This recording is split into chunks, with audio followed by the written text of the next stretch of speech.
String students, this is Mrs. Nguyen, and I'm here to show you how to set up the Essential Elements interactive page so that you're able to practice at home in a little bit more of an exciting way if this is something that interests you. The first thing you want to do is go to this essentialelementsinteractive.com website. You can find that in the back of your book very easily. It's just on the back cover and it'll take you right here. And when you type that in, you find yourself at this home page right here. The first thing that you want to do is click on Students.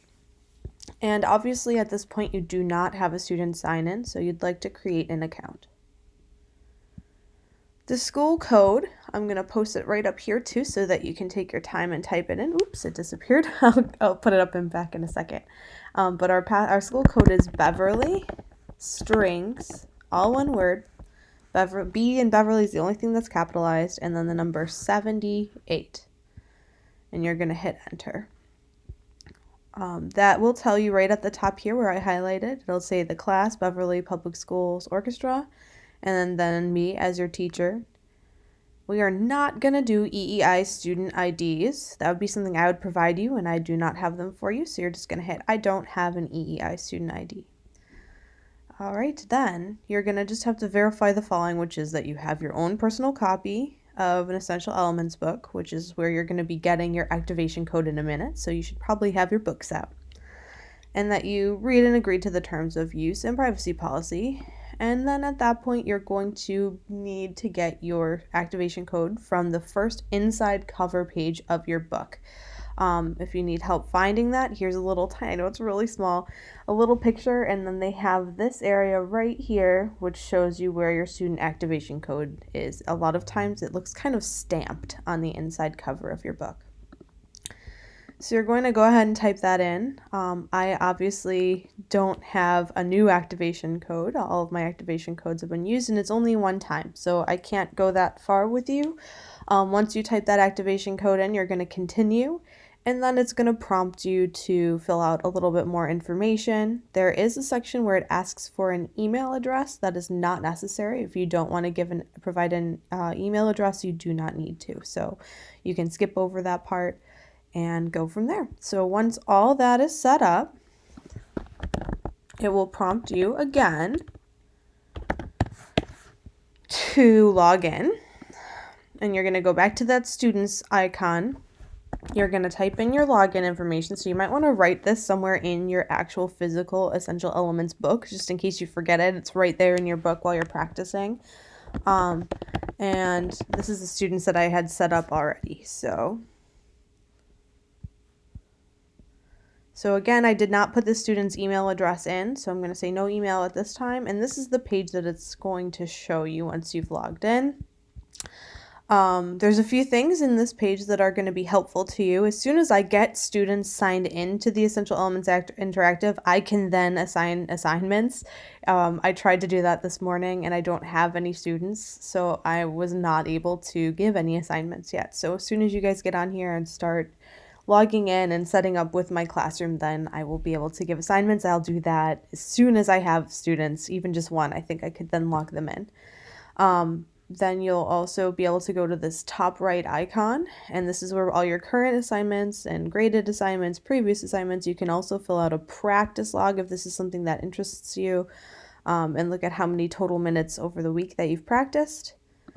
The next icon at the top right up here is a calendar. If this is something that we decide to use after our time off, then I could also potentially be updating this with information for students throughout the week or for concerts, etc.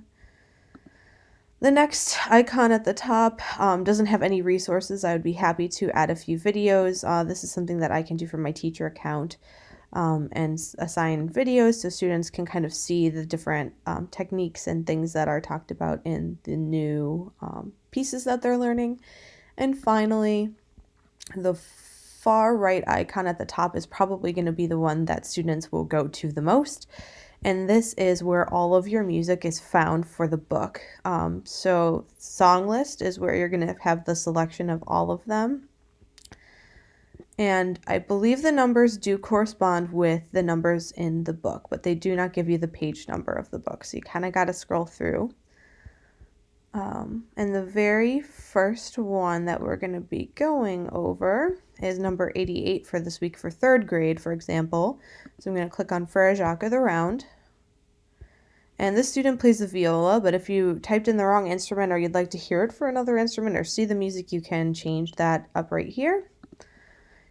This is also a really fun tool. You could either have an accompaniment with a metronome. You can choose none if you want to hear it, and I'll do that in a second. You could also choose a bunch of different funky background accompaniments when you're practicing at home, which makes it a lot more fun. And then you would hit this play button right up here. And it'll give you 4 clicks, and it would start playing.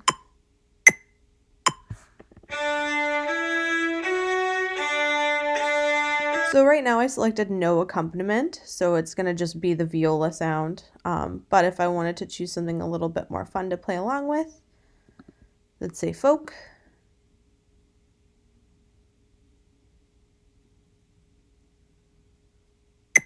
Four clicks again.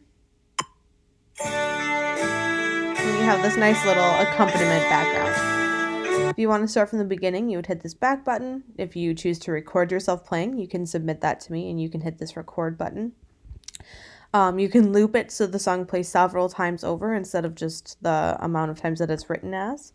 Or if it's a little too fast for you at this point, you could also hit this slow button. It'll turn blue and go back, and it'll be a little bit of a slower pace. So those are really the features that I think are awesome in this. Again, if you get a little bit confused about your notes, if it's been a while since you've practiced, we have a fingering chart right here in this same icon on the left, fingering charts for all your strings and all that fun stuff. And I look forward to being able to use this as a really helpful tool while we are apart. I miss you guys so much. And I look forward to being able to see you in person, hopefully sometime soon. In the meantime, happy practicing, and if you have any questions about any of this, please let me know. Have a good week. Bye.